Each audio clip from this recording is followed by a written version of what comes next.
അസ്സലാമു അലൈക്കും വറഹ്മത്തുള്ളാഹി വബറകാതുഹു. തൊഴിലിനെ കുറിച്ചാണ് ഈ വീഡിയോയിലൂടെ പറയാൻ പോകുന്നത്. മറ്റുള്ളവരെ ആശ്രയിക്കാതെ അവർക്കൊരു ഭാരമാവാതെ സ്വന്തമായി അധ്വാനിച്ച് ജീവിക്കാനാണ് ഓരോരുത്തരും ശ്രദ്ധിക്കേണ്ടത്.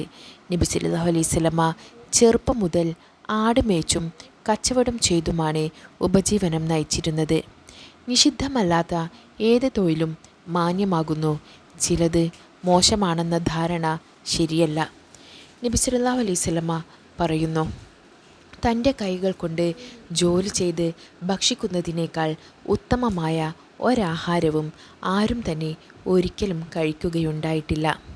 അള്ളാഹുവിൻ്റെ പ്രവാചകനായ ദാവൂദ് അലൈഹിസ്സലാം സ്വപ്രയത്നം കൊണ്ടുള്ള ആഹാരം മാത്രമാണ് കഴിച്ചിരുന്നത്. ഇസ്ലാം യാചന ശക്തിയായി നിരുത്സാഹപ്പെടുത്തിയിട്ടുണ്ട്. നിങ്ങളിലൊരാൾ മലയിൽ പോയി ഒരു വിറക് കെട്ട് കൊണ്ടുവന്ന് വിറ്റ് തൻ്റെ മാനം കാക്കുന്നതാണ് ആളുകളോട് യാചിക്കുന്നതിനേക്കാൾ അവന് ഉത്തമമായിട്ടുള്ളത്.